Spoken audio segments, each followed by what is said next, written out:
ساڵتان لەبێت بینەرانی کورسات نیوز من ڕۆتۆفیقم لەڵخێم شەوی پانۆراما پێتانگەیشتنەوە بۆ قسە و باسکردن لەسەر کۆچی هاوڵاتیانی هەرێمی کوردستان و دۆخی سیاسی لە هەرێمدا. ماوەیەکی زۆرە لێشاوێکی کۆچی هاوڵاتیان لە هەرێمی کوردستان بۆ وڵاتانی ئەوروپا بە دیاریکراوی بۆ وڵاتی بیلەڕوسیا و هەروە پۆڵەندا و لێشەوە بۆ ئەڵمانیا و وڵاتانی دیکەی ئەوروپا دەستی پێکردووەم کۆچەیەم جارە بەزگەنجانی نەگرتوتەوە. لە هەموو چین و توێژەکان بە خێزان بە پیر بە گەنج بە منداڵ کەوتونەتە ئەو ڕێگە دژوارە کە ئەیانەوێ خۆیان بگێنە شوێنێکی ئارام وەکو بە وتەی خۆیان دەڵێن. کۆچی هاوڵاتیانی هەرێمی کوردستان کە ئێستا بۆتە باسوخواسێکی گەرمی میدیاکان و هەروەها هاوڵاتیانی هەرێمی کوردستان و هەروەها میدیا جیهانیەکان و ئەوروپاشی بەخۆیەوە سەرخاڵ کردووە تا چەند پەیوەندی هەیە بە دۆخی سیاسی هەرێمی کوردستانەوە. حکوومەتی هەرێمی کوردستان لایەنە سیاسیەکان سەرکردایەتی سیاسی کورد تا چەند ئەتوانن ئەم کۆچە بەلێشاوی هاوڵاتیانی هەرێمی کوردستان ڕابگرن، تا چەند ئەتوانن فریای ئەو کۆچبەرانە بکەون کە ئێستا بە هەزارەهایان لە نێوان سنوورەکانی بیلاڕوسیا و پۆڵەندا گیریان خواردووە و لەسەرما لە برسا ژمارەیەشیان ناتوانن بگەڕێنەوە بۆ هەرێمی کوردستان و لەوێ ژیان لەدەسەدەن. تا ئێستاش وڵاتانی ئەوروپا نەیانتوانیوە ینی بڕیارێکیەک لاکەرەوە بدەن سەبارەت بەوەی کە ئاخۆ ئەم کۆچبەرانە وەرەگرن یا پێویست ئەمانە بگەڕێنەوە بۆ وڵاتی خۆیان. لیژنەی پەرلەمانی کوردستان لیژنەی دەرەوە بەنیازە بەم نزیکانە سەردانێ بکات بۆ سنوورەکانی پۆڵەندا و بیلاڕوسیا بۆی کە لە نزیکەوە کۆچبەران بدوێنێ بزانێت چیانەوێت. سەردانەکە بەس بۆیە بزانێت چیانەوێت، ئاخۆ لێرە نازانن کە ئەوان چیانەوێت. ئەم شەو گفتوگۆکەین لەسەر ئەم بابەتانەوە کۆمەڵێک پرسی دیکە پەیوەند بە بابەتەکەمانەوە بە میوانداری زۆر بەڕێز کاک لوقمان وەردی جێگیری سەرۆکی فراکسیۆنی یەکێتی نیشتیمانی کوردستان لە پەرلەمانی کوردستان کە بە سوپاسەوە لە ستۆدیۆکانمان لە شاری هەولێر میوانمانە. کاک لوقمان وەردی سڵاوت دەبێت، سوپاس کە لە بەرنامەی پانۆراما ئامادەیت. ئەمە سەرەتا لەوە دەست پێ بکەم بەگشتی ئێوە بڕیارتان ناکە لیژنەی دەرەوەی پەرلەمانی کوردستان سەردانی کۆچبەران بکە لە سنووری نێوان هەردوو وڵات بیلاڕوسیا و پۆڵەندا. ئێوە توانن وەکو پەرلەمانی کوردستان چی بکەن بۆ ئەم کۆچبەرانەوە؟ ئەم لێشاوی کۆچ کە ئێستای بینن لە هەرێمی کوردستانەوە بۆ وڵاتانی دەرەوە بەڕاستی یعنی ئەمە چارەسەرەکەی چییە و کێ بەرپرسە لەمە کاک لوقمان؟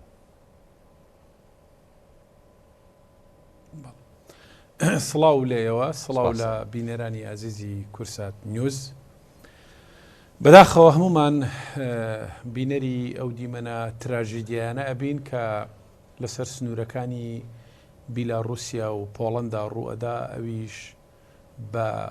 لێشاوی کۆچی گەنجان و وەکو خۆشت ئاماژەت پێگرت تەنانەت لە چین و توێژە جیاوازەکان و تەمەنەکانی گەورەشە بینی کە هاوڵاتیان بە خاو بە خێزانەوە دەستە بەدەستە کۆچەکەن بۆ وڵاتانی ئەوروپا. ئەمە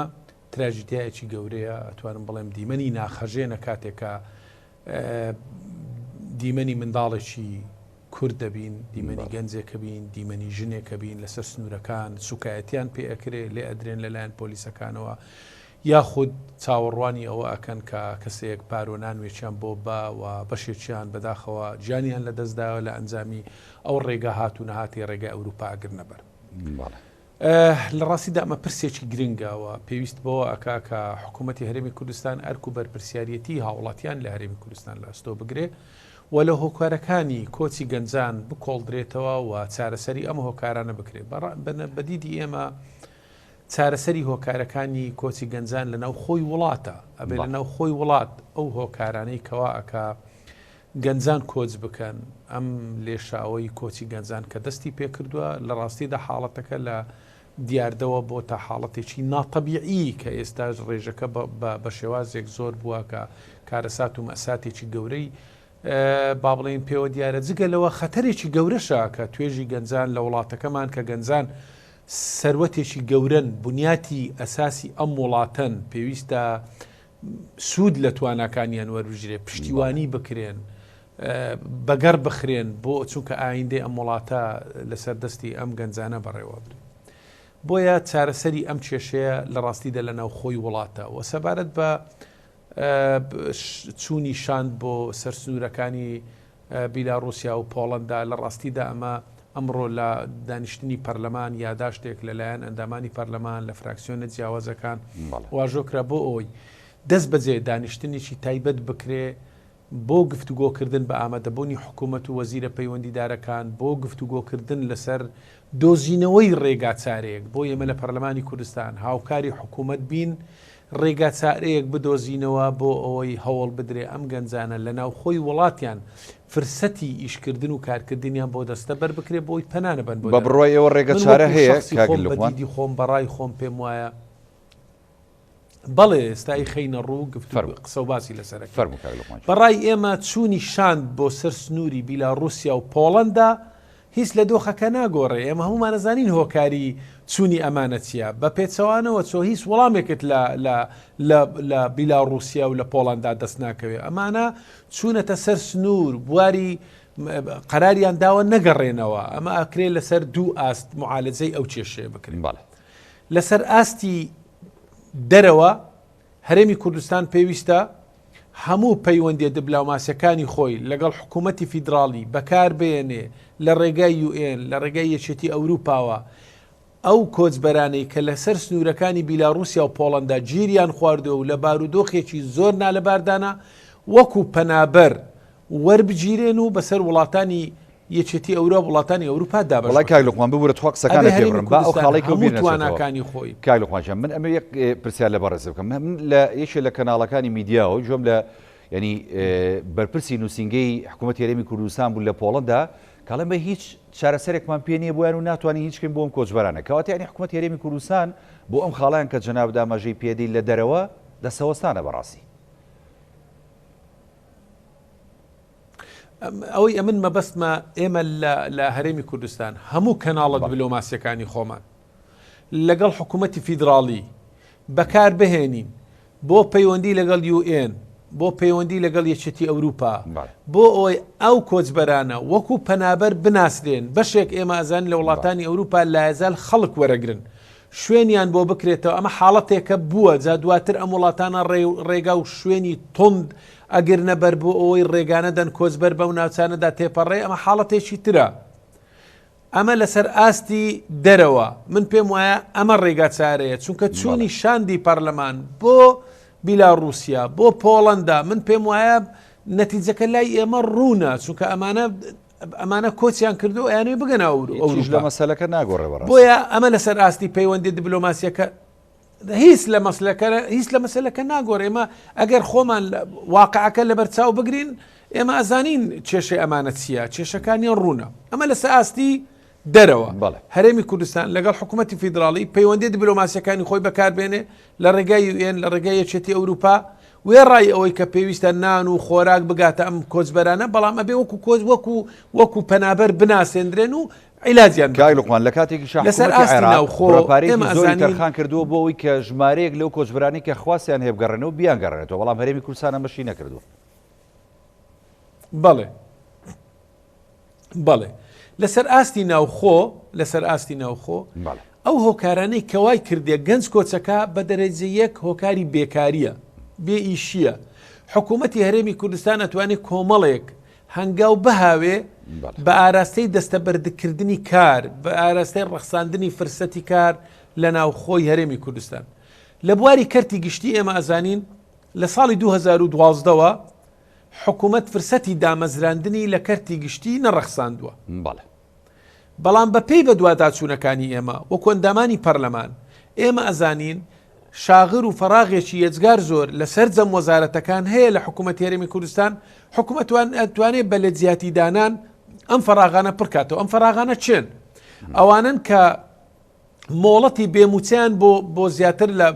بۆ مدەیەکی زۆر وەرگرتووە بەشێکیان کۆچیان کردووە بۆ ئەوروپا بەشێکیان خۆیان وازیان هێناوە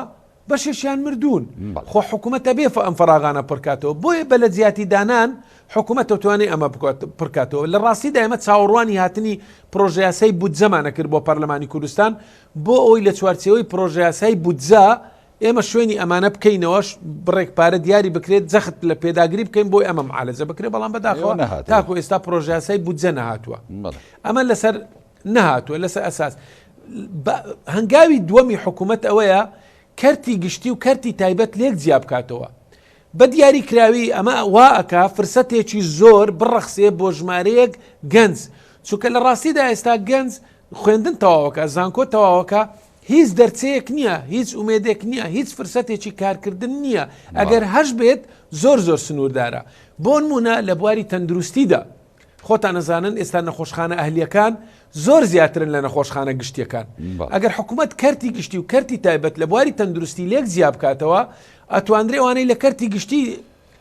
لە کەرتی تایبەت کارەکەن ئەولەویەت بدرێ بەو کەسانە مەرج فەرز بکرێت لەسەر نەخۆشخانە تایبەتیەکان لەسەر مەتخەرەکان لەسەر سەیدەلی بەو کەسانەی کە دانە مەزراون فرسەتی کارکردن لەوێ بۆوان بڕەخسێ تەنانەت لە بواری پەروەردە و فێرکردندا ژمارەیەکی زۆر خوێندنگەی ئەهلیمان هەیە لە سەرەتایی لە ناوەندی لە دواناوەندی تەنانەت لە زانکۆ پەیمانگا ئەو لەوێت بدرێ بەو گەنجانەی کە تەخەڕوجیان کردووە اختصاساتی جاراوجاریان هەیە لە کەرتی تایبەت ئیش بکەن کە فرسەتی دامەزراندنیان لە کەرتی تایبەت نەبووە بەڵام ئەمە نەکراوە تاکو ئێستا ئەمە لەو دوو بوار لە بواری تردا یاسای خانەنشینی هێزەکانی ناوخۆ یەکێکە لەو یاسانەی کە ئەگەر ئێمە پێشووتر وەکو فراکسیۆن یەکێتی نیشتیمانی کوردستانیش پرۆژه یاسامان تۆم پێشکەش کرد ئەم ڕۆژجارێکی تر واژۆمان کرد لەسەر پرۆژه یاسایەکی تر بۆ ئەوەی خانەنشینی هێزەکانی ناوخۆ چارەسەر بکرێ ئەگەر خانەنشینی هێزەکانی ناوخۆ چارەسەر بکرێت هاوشێوەی عێراق لێ بکرێ بەنمونە من دڵنیام ژمارەیەکی یەجگار زۆر لە پۆلیس لە ئاسایش لە پۆلیسی هاتوچۆ ئەمانە خۆیان خانەنشینەکەن بەشێکیان تەمەنیان تێپەڕیوە بەڵام لەبەرەوەی موچەکانیان زۆر کەمە خۆیان خانەنشینەکەن کە ئەمە خانەنشین بوون دیسان فرسەت بۆ ژمارەی گەنج دێ لەم بوارەشدا شوێنی بکرێتەوە تەنانەت لە بواری هێزەکانی پێشمەرگە ئێستا مەگە سەیر بکەین ژمارەیەکی زۆر لە هێزی پێشمەرگە لە ڕۆژاوای کوردستان هێناویانی لێرە لە چوارچێوەی هێزی ڕۆژ و نازانم کۆمەڵێک ناو ڕێکیان خستون حدودیان لە سەروی 10,000 کەسە بێکە ئەمە لە ڕووی قانونیەوە بە نایاسایی لەوێ ڕێکخراون ئەمە ئەولەویەت بدرێ بەو گەنجانەی خۆمان لە ڕیزەکانی هێزی پێشمەرگە شوێنیان لێ بکرێتەوە لە جیاتی ئەوەی کە تۆبەی لە پارچەکانی تر خەڵک بێنێ لە چوارچێوەی هێزەکانی پێشمەرگە ڕێکی بێخی کامە تەواو حاڵەتێکی پێچەوانەی یاسایە وڵاتی ئێمە وڵاتێکی کشت و کاڵیە وێڕای ئەوە کە خوا دیمەنی زۆر جوانیشی بە ناوچەکەمان بەخشیوە کە لە ڕووی گەشت و گوزاری شەتوانرێ بایەق پێدرێ بەڵام پرسیارەکە ئەوەیە حکوومەتی هەرێمی کوردستان لە ماوەی ساڵانی ڕابردوودا لە بواری بوژانەوەی کەرتی کشت و کاڵ لە بواری بنیادنانی کارگا و بۆ بەکارهێنانی کەرستەی ناوخۆیی چه هەنگاوێکی هاویشتووە ئەتوانم بڵێم ئەگەر هەنگاو هاویشترا بێش هەنگاوی زۆر سنووردار بوونە من نمونەت بۆ دێنمەوە من خۆم خەڵکی ناوچەیەکم ناوچەی باڵەکایەتی ناوچەی سەسوون و دڵنیام ئەم حاڵەتە بۆ هەڵەبجەشت ڕاستە بۆ پێنجوێنیش ڕاستە بۆ مێرگە سوور و بۆ بەشێکی بادینانیش ڕاستە ئەم ناوچانە ناوچەی کشت و کاڵین و ناوچەیەکن لە وەرگاشن بۆ بەخێوکردنی مەڕ و ماڵات مانگا وێڕای ئەوەی باخچە کراوە با بڵێن هاوڵاتی باخچە و ڕەز و باغەیە کاتێک کە بەروبوومەکانیان پێگا بازارەکانی ناوخۆی هەرێمی کوردستان بە شێوازێک پڕەبێ لە بەروبوومی بیانی جوتیارەکە ناتوانێت بەروبوومی خۆی ساغکاتەوە من گەنج ناسم ئەم ساڵ چووە تەماتەی کردووە بەڵام کاتێک کە تەماتەکەی پێگەیشتوە نەفرۆشاوە حکوومەت دەتوانێت هانی سەرمایی ناوخۆ بدا کارگە دروستکە بۆ ئەوی دۆشاوی تەماتە بەرهەم بێنێ بۆ ئەوی من ناوچەی ئێمە طبعا ناوچەیەکە ناوچەی باڵەکاتی ناوچەیەکە لە بواری باغداریدا بەتایبەت بەروبوومی سێو ئەتوانم بڵێم ئەو سێوەی لەو ناوچە بەرهەم دێ لە ڕۆژهەڵاتی کوردستانیش بەرهەم نایە بەڵام تۆ تەسەوڕەکەی ئەو ساڵ هاوڵاتی ئەناسم باغی هەیە یەک تەن سێوی هێناوە لە باڵەکایەتیەوە بۆ هەولێر 150,000 دیناری دەستکەوتووە چیلۆی فرۆشتۆ بە 300 دینار بە 400 دینار ئێمە هاندانی تێدا نیە حکوومەت پشتیوانی ناکە بەشێکی زۆری ئەو سێوەی کە ئەوەرێ حکوومەت هیچ ڕێگا چارەیەک هیچ دەرچەیەکی نییە کار نییە کاسبی نیە لەم ناوچەیە مۆڵی گەورەی لێ نییە مەحمەلی لێ نییە شەریکاتێکی لێ نییە تۆ چۆن عەفوم کە چۆن ئەتوانی گەنجێک لەم ناوچەیە کە کرێکاری دەست نەکەوێت دامەزراندنیش نی هەرچەندە من پێم وایە حکوومەت ئەبێ ئێمە ڕابین لە کەرتی تایبەت فرسەتی کارکردن بڕەخسێنین بۆ گەنج لاوانمان نەک زیاتر هانیان دەین لە دام و دەستگای گشتی کە حکوومەت ناتوانێت لە دەستگای گشتی هەموو گەنجە ئیستیعاب بکە بەڵام گەنج ئەناسم خەری با بڵێن دەرچووی کۆلیژی نەوتە بەڵێ مهندسی نەوتە کەچی ئیش لە دوکانی PVCەکە لەبەرەوەی لە شەریکاتی نەوت فرسەتی بۆ نەڕەخساوە بۆیە حکوومەت لەم حاڵەتەدا یان ئەتوانم بڵێم لە ساڵانی ڕابردوودا پلانێکی وردی نەبووە بۆ دروستکردنی کۆمەڵێک کارگەی با بڵێم وەبەرهێنان و بەرهەمهێنان بۆ ڕەخساندنی فرسەتی کار من ئەگە سەیری بازارەکانی هەرێمی کوردستان بکەیت پڕە لە پەنیری تورکی پڕە لە دۆی ئێرانی پڕە لە کەرستەی ئیسپێمەنی وڵاتانی دەرو دراوسێ لە حاڵەتێکدا ناوچەی خۆمان وڵاتی خۆمان سەرچاوی لە وەرگایەکی یەجگار زۆرە بۆ بەخێوکردنی مەڕ و ماڵات و مانگا لە حاڵەتێکدا کە ئێمە بینین کارگەیەکی با بڵێن شیرەمەنی دا نەمەزراوە بۆی تۆ بەی سوود لە بەرهەمی خۆت وەرگیر ئەگەر ئەم حاڵەتان هەبێ من زۆر سەدان لە وڵاتی خۆمان هەزاران گەز لە وڵاتی خۆماندا مەڕ و ماڵات بەخێوەکە مانگا بەخێوەکە ئەگەر بزانێ ئەگەر بزانێ زەمانەتێک هەیە بەڵێ ئەفۆم کە ئەو جملە دووەتەوە ئەگەر گەنجێک بزانێ زەمانەتێک هەیە بۆ ساختکردنەوەی بەروبوومی خۆی و وەرگرتنی و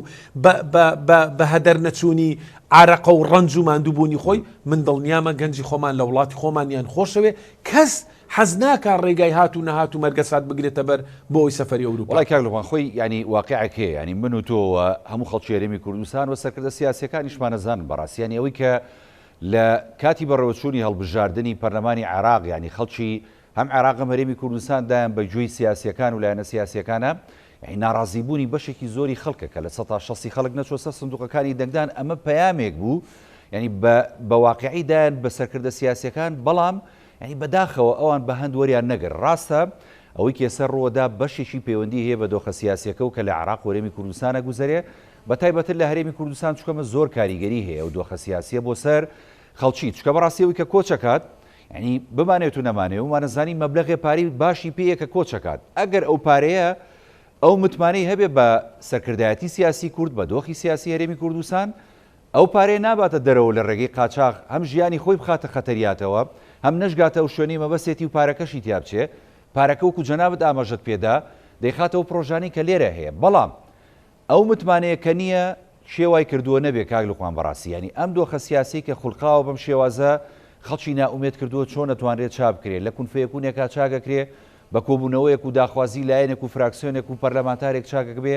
یاخود نەخێرەمە نەخشە ڕێگایەکی استراتیژی و دوورمەودا و گرنگجێوێ کە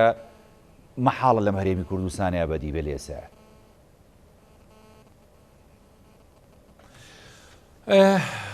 من پێم وایە هەمومان بەرپرسیارین لە بەرامبەر ئەم دۆخەی کە لە هەرێمی کوردستاندایە و لە هەرێمی کوردستان و خۆت ئاماژەت پێکرد ئەگەر بگەڕێنەوە بۆ دەرەنجامەکانی هەڵبژاردن کە ژمارەیەکی زۆر خەڵک بایکۆتی هەڵبژاردننی کرد دوای لێ هاتووە جۆرێک خەڵک تەنانەت لەسەر ئاستی کۆی گشتی عێراق خەڵک کەمتر متمانەی بە پرۆسەی هەڵبژاردننی شەیە کە سەبەبەکە ئەوەیە ئەو ناسەقامگیرە سیاسی هەیە هاوڵاتیەک لە وڵاتێک ئەتوانێت بژیت کە ئەبێ کەش و هەوایەکی سیاسی ئارامی بۆ دەسەر بەرکەی سەرمایهدارێک لە وڵاتێک ئەتوانێت سەرمای خۆی بەرهەم بێنێ کە ئەمن و ئیستقراڕێت و ئارامی تێدا هەبێ و زەمانەتی پاراستنی سەرمایەکەی هەبێ بەداخەوە ئێمە لە هەرێمی کوردستان دەوێ ڕایەوەی کە دۆخی سەقامگیری عێراق ناسەقامگیرە لە وڵاتێکین خۆتان نەزانین هێرشی دەرو دراوسەکانمان ئەمەش کاریگەری لەسەر ناسەقامگیری ناوچەکە هەبووە بەڵام ئەوانەی کە من باسم کرد گلەیەکەی ئێمە قسەکەی ئێمە لەسەر ئەوەیە کە لە ساڵانی ڕابردوودا حکوومەتی هەرێمی کوردستان بە ئامانجی دەستەبەرکردنی ژیانێکی شایستە بۆ گەنجان و لاوانەوە و بیرکردنەوە لەوەی کەەوە ساڵانە هەزاران گەنج لە زانکۆ پەیمانگەکان خوێندن تەواوەکە یاخود زیلی تازە پێ ئەگا بیر لەوە نەکراوەتەوە ئیستیعابی ئەوانە بکرێ و زەمینەی فرسەتی کاریان بۆ بڕەخسێندرێ بە شێوازێک کە ئێمە ڕوبڕووی ئەو مەرگەساتە نەبینەوە کە سەرمایەکی یەجگار زۆر وەک خۆشت ئاماژەت پێکرد سەرمایەکی یەجگار زۆر لە هەرێمی کوردستان بەرەو دەرەوە ئەڕوا چووکە ئەو گەنجانەی کە ئەڕۆن کەسیان نابێت لە $10,000 کەمتری پێبێ تا ئاگاتە سەر سنوورەکانی بیلاڕوسیا و پۆڵەندا ڕەنگە زیاتریشی پێویست بێ بۆیە ئەمە جگە لەوێ ڕای ئەوەی کە سەرمایەکی یەجگار زۆر لە هەرێمی کوردستانە ڕوا بەرەو دەرەوە بێگومان لە ڕووی سەرمایی مرۆییشەوە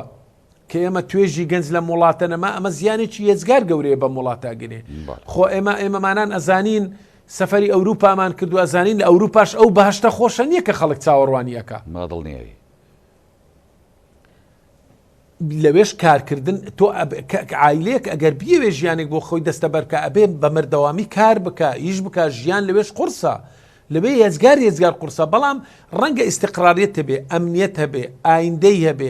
کەسێکە کارەکان لە ئایندەی خۆی جۆرێک دڵنیا ئەمە هۆکار بن من پێم وایە هەرێمی کوردستان ئەگەر کار بکە بۆ لابردنی ئەو هۆکارانەی کە گواکە گەنج کۆچەکە هەم لە ڕووی دابینکردنی ئیستقراریەت کەشێکی سیاسی لەبار و هەروە ڕەخساندنی هەلی کار و بژانەوەی ژێرخانی ئابووری وڵات بە شێوازێک کە ئێمە تەنها لە بواری وەبەرهێناندا بیر لە دروستکردنی بینا و سیتی و قەریەی جوان نەکەینەوە کە هاوڵاتیەکی ئاسایی و گەنجێک تااقەت و توانایەوەی نییە لەم بینایانەدا بژی بیر لەوە بکەینەوە ئەو کۆمپانیانەی کە لە هەرێمی کوردستان کارەکەن لەسەریان فەرز بکرێ کە لانی کەم 170 بۆ 180 دەبێت پشت بە کرێکاری ناوخۆ و بە دەستی کاری ناوخۆیمان بەسڵە من ئامارێکتە دەمێ نزیکەی 29,000 کۆمپانیا لە هەرێمی کوردستان تۆمار کراون 25,000 کۆمپانیای نیشتیمانین هی ناوخۆین بەڵام نزیکەی 4,000 کۆمپانیامان هەیە کە کۆمپانیای دەرەون لەنا ئەو 4,822 کۆمپانیای تایبەتە بە بواری نەوت و گاز بەڵام زۆری کرێکارەکانی ئەم کۆمپانیایانە کرێکاری بیانین لە دەرەوە دێن من وەکو ئاماژەم پێکرد من مهندیسە ناسم مهندیسە خەریجی نەوتە دنیایەک پارەی لێ سەرفکراوە تاکو و زانکۆی تەواو کردووە کەچی لە دوکانێکی PVC ئیشەکە بەڵام کرێکارێکی بیانی دێ لە کۆمپانیای نەوتیشە کارە ساتەکە ئەوەیە بەڕاستی بۆیە پێویستە یاسای وەبەرهێنان هەموار بکرێتەوە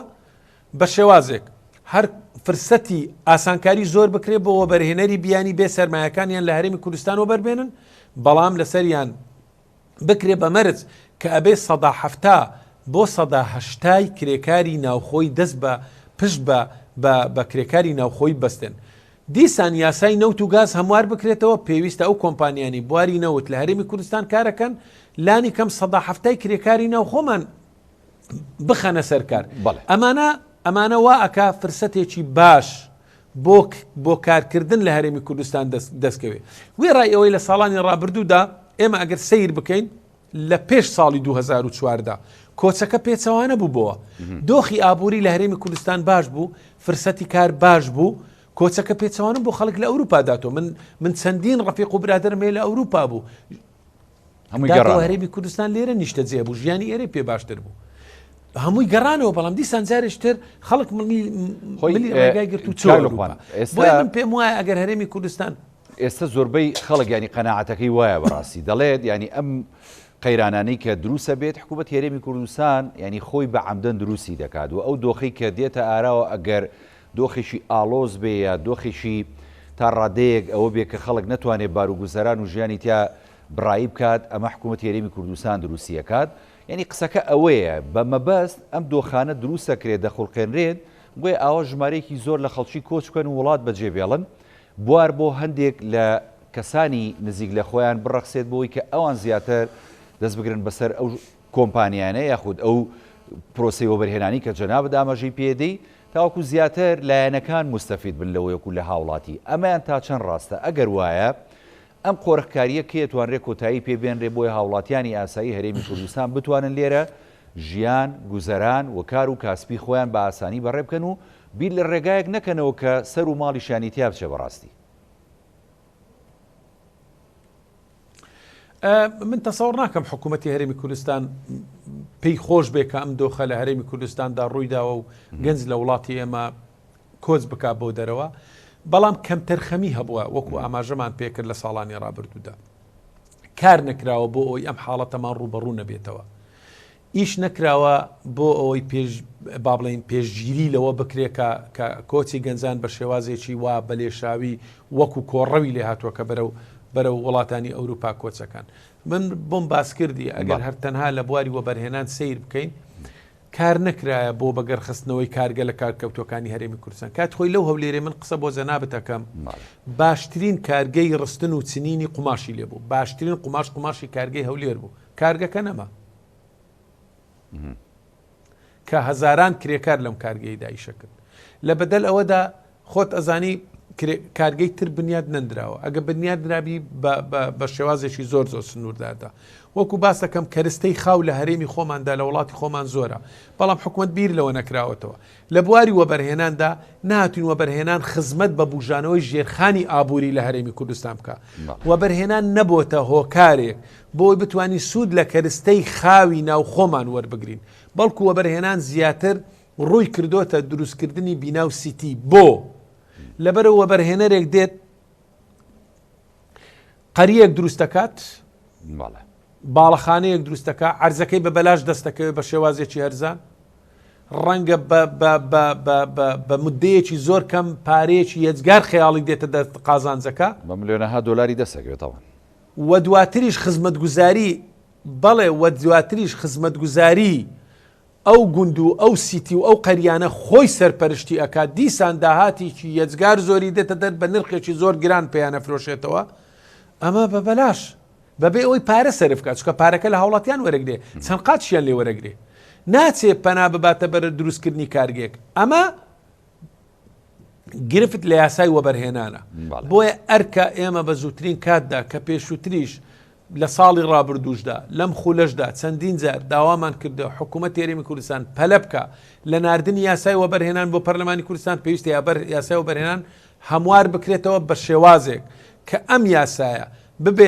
ببێتە هەنگاوێک بە ئاراستەی بوژانەوەی ژێرخانی ئابووری و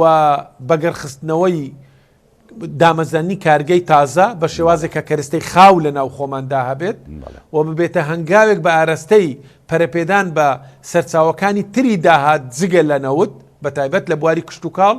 و هەروەها هەنگاوێک بە ئاراستەی کە وڵاتێکمان وڵاتێکی گەشت و گوزاریە وڵاتین گەشت و گوزار بکرێتە لێچێک لە سەرچاوەکانی داهات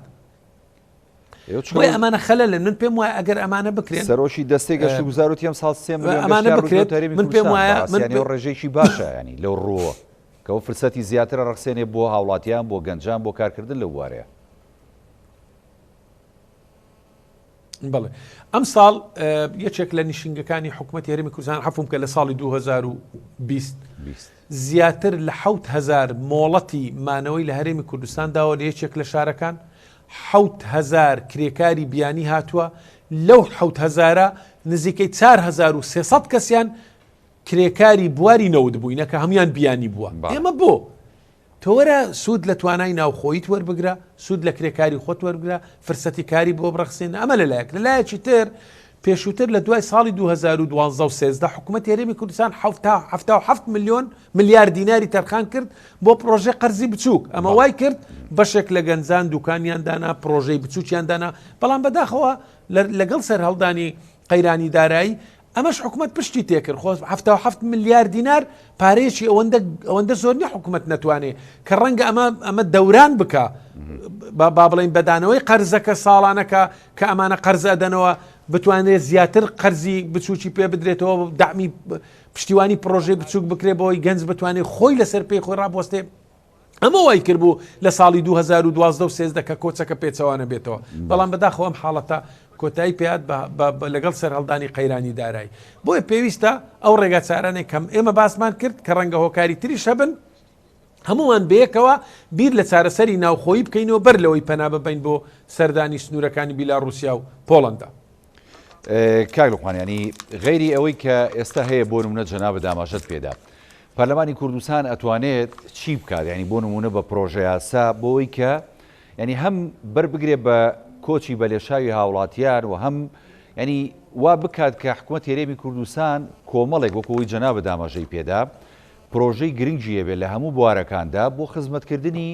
گەنجان لە داهاتوودا و ڕەخساندنی هەلی کاری زیاتر و تا ڕادەیەک یعنی ئێوەی پەرلەمانتاران و پەرلەمانی کوردستان کە موئەسسەسەیەشی باڵایە لە هەرێمی کوردستان یعنی تا چەند ئەتوانێت وەها بکات لە نێوان لایەنە سیاسیەکانە کە دۆخێکی سیاسی ئارام لە هەرێمی کوردستان بخڵقێنێت ڕاستە دۆخی سیاسی لە عێراق نالەبارەوە هەمیشە ینی لە تەقانەوەیە بەڵام خۆ هەرێمی کوردستان تا ڕادەیەک ئارامترە لەوە چۆن ئەتوانێت نێوانی لایەنەکان ئارامتر بێ و دۆخی سیاسی ئارام بێ بۆەوەی کە ئەوەی جەنابەت ئاماژەت پێدا لە داهاتووە ڕێگر بێ لەوەی کە ئێمە هاوڵاتیانی هەرێمی کوردستانمان بە لێشا ڕووبکەنە وڵاتانی دەرەوە کە لەوێش هیچ ینی مافیشان پێ نەدرێ و نەتوانن ژیان لەوێش بگوزارێنن بەڕاستی. لە ڕاستیدا ئێمە ئەوی لە با بڵێن ئەو پەرۆشەی لە ئەندامانی پەرلەمانی کوردستانە بینین لە هەموو فراکسیۆنە جیاوازیەکان پەرۆشێکی زۆر هەیە بۆ ئەوی کە پەرلەمان بتوانێت ڕۆڵێک بجێڕێت لەگەڵ حکوومەتی هەرێمی کوردستان فشارەکانمان چڕ بکەینەوە لەسەر حکوومەت بۆی بتواندرێت ئەو چاکسازیانەی کە ئێمە باسمان کرد ئەو هەنگاوانەی کە ئێمە باسمان کرد فشار لەسەر حکوومەت بکەین باراستەی کۆمەڵێک هەنگاو بنێ بۆ ئەوەی فرسەتی کارکردن لە هەرێمی کوردستان بۆ گەنجان و لاوانمان دەستە بەر بکە و ئەو هۆکارانەی کەوای کردووە گەنجان کۆز بکەن بۆ دەرەوە کەمتر بکرێتەوە هەنگاوی بۆ بندرێ پلانی دوورمەودای 5 ساڵی 10 ساڵی دابدرێت بۆ ئەوی بتواندرێت با بڵێن بە شێوازێک نەخشەی بژانەوەی ژێرخانی ئابووری هەرێم دابدرێت کە بتواندرێت زەمینەی ڕەخساندنی فرسەتی کار بۆ ئەمانە دەستە بەر بکات بۆیە لەسەر ئەم بنەمایە ئەمڕۆ یاداشتێکمان واژۆ کرد کە لە نزیکترین کاتدا بە ئامادەبوونی وەزیرە پەیوەندیدارەکان لە حکوومەتی هەرێمی کوردستان پەرلەمانی کوردستان دانیشتنێک بکە بۆ ئەوی بتوانین گفتوگۆ بکەین لەسەر نەخشە ڕێگایەک با بڵین ڕێککەوین بۆ ئەوەی حکوومەت هەنگاو باوێ بە ئاراستەی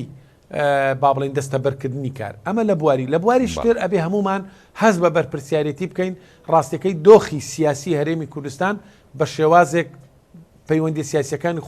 خۆتان نەزان هێزە سیاسەکان ئێستا لە ئاستێکی باشدانە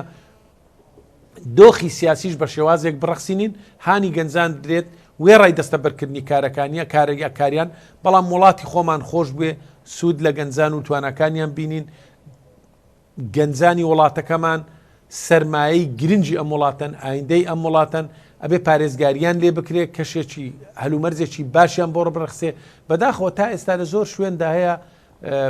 با بڵین جیاوازی بە گەنجەکرێ لەسەر ئینتیمای سیاسی ڕەنگە جیاوازی بە گەنج بکرێ بۆ دەستکردنی فرسەتی کار بۆیە ئەمانە وا ئەکا کە خەڵک بێتاقەت بی ڕوو لە دەرەوەی وڵات بکە ئەمانە هەنگاوی گرنگن بە ئاراستەی ئەوەی کە ئێمە هەموو توانەکانی خۆمانە خەینەگەڕ لەسەر فشارەکانمان بەردەوامە بین هەموو ڕێکارێکی پەرلەمانی ئەگرینە بەر لە پێناوی ئەوەی کەوا بتوانین ئەم گرفتە گەورەی کە هەڕەشەیەکی یەزگار گەورەیە لەسەر وڵاتەکەمان لەسەر کۆمەڵگاکەمان بتوانین بە هەموو لایەکمان دەرچەیەک بدۆزینەوە بۆ ئەوی بتوانین هەم پارێزگاری لە توانا و لەو سەرمایە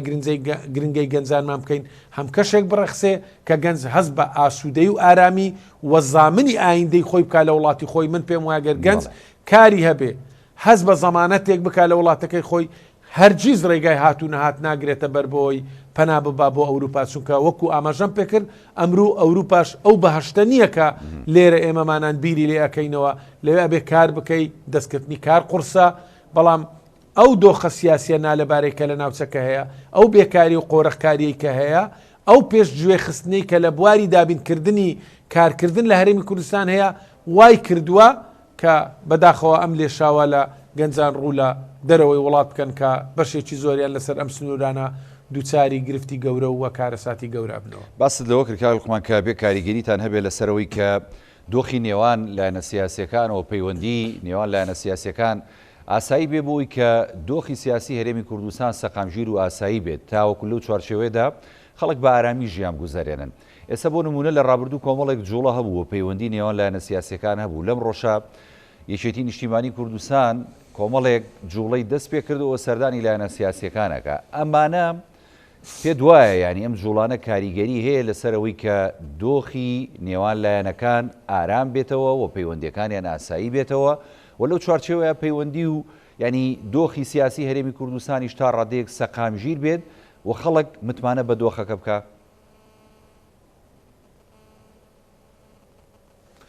بێگومان کاریگەری پەیوەندی سیاسیەکان نێوان هێزە سیاسیەکان کارگەری زۆری لەسەر دەرونی خەڵکە بێ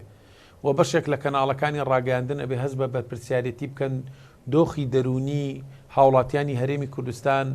با بڵین تێک نەدەن نەی شێوێنن هەموو شتێک لەم وڵاتە بەڕەش پیشان نەدەین و گەنج نائومێد نەکەین ئەم جوڵە سیاسیانەی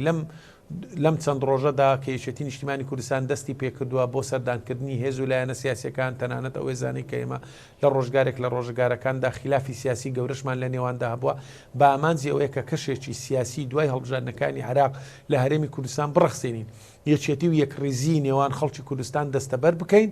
و هەموو هەمووشمان بە یەک تیم بە یەک دەنگ لە بەغدا پشتیوانی لە یەکتری بکەین بۆ ئەوەی لە تەشکیلکردنی حکوومەتی داهاتوی عراقدا هەم پشتی کورد زامن بکەین هەم پێگەی کورد زامن بکەین هەم پارێزگاریش لە مافەکانی گەلی کورد بکەین وەک چۆن لە سەرهەڵدانی قەیرانی دارایی لە ساڵی ڕابردوودا بینیمان کە تیمی دانوستانکاری هەرێمی کوردستان بە سەرۆکایەتی قوبات تاڵەبانی تیمی وەزاری یەکێتی نیشتیمانی کوردستان بە هاوکاری تیمەکانی تر سەرۆکایەتی وەفدی دانوستانکاری هەرێمی کرد بۆ ئەوەی داکۆچی لە مافەکانی گەلی کورد بکە. من دڵنیام یەکێتی نیشتیمانی کوردستان سەرکردایەتی یەکێتی نیشتیمانی کوردستان بە هەمان نەفەس ئەگەر قوربانیدان بێ بە حیزبەکەی خۆشمان بە بەرژەوەندی حیزبیەکانمان بەڵام بەرژەوەندی گشتی لە سەروی بەرژەوەندی حیزبیە بینین بۆیە ئەم جوڵە سیاسیانە ئەکید کاریگەریە بێ و ئەوی من بزانم لە داهاتوودا ئەم جوڵە سیاسیانە زیاترە بێ بۆ ئەوی هەوڵ بدەن لەناو لەگەڵ سەرجەم هێزە سیاسیەکاندا دۆخەکە ئاسایی بکەنەوە بێگومان کە شوهەوای سیاسی کاریگەری لەسەر دڵ و دەرونی خەڵکە بێ تاکی دەکەمەوە وە کە هەوای سیاسی ئارام کاریگەر لەسەر زوڵە و بزاوتی بازرگانی ئەبێ و کاریگەری لەسەر بواری گەشتیاری ئەبێ بۆیە لەم حاڵەتە ئەکید کاریگەری خۆیە بێ بۆ یەکێتی نیشتیمانی کوردستان لە ڕوانگەی هەستکردن بە بەرپرسیارەتی لەم دۆخە سەختەی کە وڵاتەکەمانی تێدایە من پێم وایە تاکی دەکەمەوە ئەگەر بە قوربانیدانی بی لە پێناوی بەرژەوەندی حیزبەکانی خۆش درێخی ناکە بۆ ئەوی بە هاوکاری و هەماهەنگی هێزە سیاسیەکانی تر کەشێک لە هەرێمی کوردستان بڕەخسێنین یەکێتی و یەکگرتووی گەلەکەمان زامن بکەین بۆ ئەوی بتوانین هەم پێگەی کورد لە حکوومەتی داهاتوی فدراڵی پارێزگاری لێ بکرێ و هەم ئەو ڕێکەوتنەی کە لەسەر بواری بودجە با بڵێن کراوە کە مانگانە ئیستحقاقاتی هەرێمی کوردستان سەرمانجەکە لە کاتی خۆی دادێ ئەمەش زامن بکرێ بۆ ئەوی لە ساڵی داهاتووشدا ئەمە درێژەی پێ بدرێ ئەمەش ئیستقراریەتێکی ئابووری و سیاسی لە هەرێمی کوردستان دروستەکە کەوا ئەکا سەرمایی بیانیش زیاتر هانەدا بۆی بێوە بەرهێنان لە وڵاتەکەی خۆمان بکە بە لابردنی ئەو هۆکار و ئەو کەم و کوڕی کێماسیانی کە من باسم کرد لە وەزارەتەکان لە بواری کەرتی گشتی هاندانی کەرتی تایبەت وەجیاکردنەوەی کەرتی گشتی لەگەڵ کەرتی تایبەت و بایەغدان بە کەرتی کشت و کاڵ و پیشەسازی ناوخۆیی و بایەغدان بە بواری گەشت و گوزاری کە ئەمانە لەگەڵ بواری نەوت و کانزا لە هەرێمی کوردستان دەکە ئەگەر چاکسازی چیڕیشەی و باشی تێدا بکرێ فرسەتی کار بۆ گەنجان و لاوەمان بڕەخسێ بێگومان من پێم وایە گەنجی وڵاتی خۆمان پەناناباتە تاکی دەکەمەوە بەر هەندەران و وڵاتی غەریبی بەڵکو گەنجانی ئێمە وڵاتی خۆیان خۆشەوی حەزەکەن لە وڵاتی خۆیان کار بکەن کەس حەز ناکە سەروەت و سامان و ماڵی خۆی هەراز بکە هەرزان فرۆش بکە کە بەسێکیان ڕەنگە ماڵی خۆیان هەرزان فرۆشەکەن خانوەکانیان هەرزان فرۆشەکەن زێڕی ژنیە فرۆشی هەیە ماڵی فرۆشی سیارە هەرزان فرۆشەکە بۆی ڕێگە هات و نات بگرێتە بەر کە زەمانەتی وەش نییە بە سەلامەتی بگاتە شوێنی خۆی من پێم وایە لەو حاڵەتەیدا کۆچەکە وەکو ساڵانی پێش 2013 کۆچەکە لەم حاڵەتەدا پێچەوە نەبێتەوە چونکە ئەوانەی پەناشە بەن بەر وڵاتانی دەرەوە و کۆچکردن بێگومان ئەمانە خەڵکی نیشتیمان پەروەرن خەڵکی دڵسۆزن وڵاتی خۆیان خۆشەوێ حەزەکەن لە وڵاتی خۆیان کاریان دەستکەی و خزمەتی وڵاتی خۆیان و ئایندەی وڵاتەکەمان بکەن بۆی ئەمە مەسئولیەتێکی ئەخلاقیە لەسەر شانی هەموو هێزە سیاسیەکان چە ئەوانەی لە حکوومەتن چە ئەوانەی لە دەرەوەی حکوومەتن هەمومان کار بکەین دەست لە ناو دەستی یەکنین بۆی وڵاتەکەمان لەو نەهامەتیەی ڕزگارکەین کە گەنجان و لاوانمان خوانەکە بڕوان بە وڵاتەکە نەمینێ متمانە نەمان بە وڵاتەکەی خۆت بە نیشتیمانی خۆت ئەمە کارەساتێکی یەجگار گەورەیە. کای لوقمان لە ڕێگەی عێراقەوە پەیوەندی دیبلۆماسیەکانی هەرێمی کوردستانەوە توانرێت چی بکرێت بە تایبەتی ئەوە سەو پلانی کە جەناب دامەژت پێداوە ئەو چارەسەریانەوە بۆ ناوخۆی هەرێمی کوردستان بەڵام ئێستا بۆ ئەم ژمارە زۆرەی کۆچبەر کە کۆچیان کردو لەو نێوان سنوورەیە لە نێوان هەردوو وڵاتی بیلەڕوسیا و پۆڵەندا ژیریان خواردووە ئەتوانێت چی بکرێت بە تایبەتی لەگە وڵاتانی ئەوروپا ئەڵمانیا هەندێک وڵاتی دیکە هەن کە پێویستیان بە ینی دەستی کارەوە پێویستیان بەم کۆچبەرانە ئەتوانێت چی بکرێت بۆ کە کاراسانی بکرێ بۆیان تاوەکو بچنە ئەو وڵاتانەوە حکوومەتی هەرێمی کوردستان هیچی پێکرێت لە پەیوەندی دیبلۆماسیەکانی خۆی لەو ڕۆوە بەپێی زانیاریەکانی ئێمە نزیکەی 4000 کەس لە ئێستادا لەسەر سنوورەکانی بیلاڕوسیا و پۆڵەندایە بێگوان ئەم ژمارەیەکی یەجگار زۆرە ئەرچی حکوومەتی هەرێمی کوردستانە هەموو کەناڵە دیبلۆماسیەکانی خۆی پەیوەندیەکانی خۆی بێگومان لەگەڵ حکوومەتی فیدراڵی لە ڕێگای بەڕێ سەرۆک کۆمار سەرۆک وەزیران وەزارەتی دەرەوەی عراق کە خۆشبەختانە سەرۆک کۆمار کووردا وەزیری دەرەوەی عراق کووردا و کورد پێگەیەکی گەورەی لە دیبلۆماسیەتی عراقی هەیە ئەتوانین ئەم کەناڵە دیبلۆماسیانە حکوومەتی هەرێمی کوردستان فشار بکە ئەم کەناڵە دیبلۆماسیانە بەکاربێنین ئەم 4000 کەسەی کە لەسەر سنوورە بە فشارکردن لەسەر UN لەسەر یەکێتی ئەوروپا ئەمانە وەکو پەنا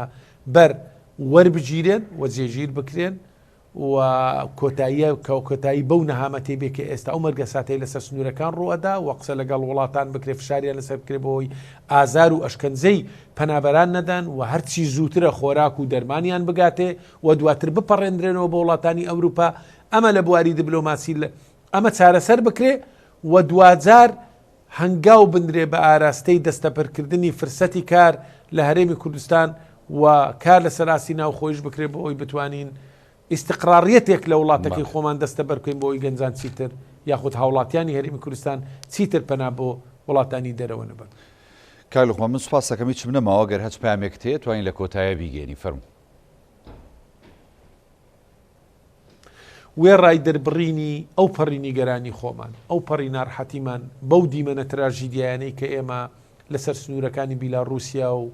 پۆڵەندا و ئەم وڵاتانە ئەبینین وێ ڕاوەیە کە ئابینین بەداخەوە ژمارەیەکی ێجگار زۆر هاوڵاتیانی هەرێمی کوردستان سەری خۆیان هەڵەگرن وڵا ڕێگای غەریبی ئەگەر نەبەر ئێمە لە ناخی هاوڵاتیان لە گرفتەکانی هاوڵاتیان تێ ئەگەین داوا ئەەکەین هەموو هێزە سیاسیەکان دەست لە ناو دەستنێن ئێمەش لە پەرلەمانی کوردستان بەردەوام ئەبین لە فشارکردن لەسەر حکوومەت بۆ ئەوەی هەوڵ بدەین دۆخی ناو خۆمان بە شێوازێک بڕەخسێندرێ فرسەتی کار دەستە بەر بکرێت و ژیان و گوزەرانی هاوڵاتیان چاک بکرێ و زەمانەتی ئایندەیەکی باشتر بۆ گەنجەکانمان بڕەخسێ بۆ ئەوی پەنانەبەن بەردەرەوە ئێمە دڵنیای هاوڵاتیانمانەکەینەوە دڵمان ناخمان ژان ئەکا بۆ ئەو گەنج و لاوانەی کە لەسەر سنوورەکان لەم بار و دۆخەنا هەموارەدا ئەژین و هەموو تواناکانی خۆمان و هەموو ڕێکارەکانی پەرلەمانتاری ئەگرینە بەرۆکو فراکسیۆنی یەکێتی نیشتیمانی کوردستان هەماهەنگە بین لەگەڵ فراکسیۆنەکانی تر هەماهەنگە بین لەگەڵ کەناڵ دیبلۆماسیەکان بۆی بتوانین دەرچەیەک بۆ هاوڵاتیانی ئازیزی خۆمان ببینینەوە کە ڕێگای هات و نەهاتیان هەڵگرتووە لە پێناوی دەستکەوتنی پاروەنانێک و دەستەبەرکردنی ژیانێکی ئاسوودەتر بوویان جەخت دەکەینەوە کە ئەبێ لە هەرێمی کوردستان ئەم کەش و هەوایە لەبارە بڕەخسێنرێ بۆی هاوڵاتیان ناچارنە بنپەنا ببەنە بەر ڕێگای هات و نەهاتی دەرەوەی وڵاتی غەریبی و غوربەتی. برای عزیزمان کاکلوخمان وەردی جێگیری سەرۆکی فراکسیۆنی یەکێتی نیشتیمانی کوردستان لە پەرلەمانی کوردستان سوپاس بۆ بەشداری لە بەرنامەی پانۆراما سوپاس دەکەم. بەڵێ بینەرانی بەڕێز ئەڵخێم شەوی پانۆراماتان پێشکەش کرا میشە ساغ و تەندروست باش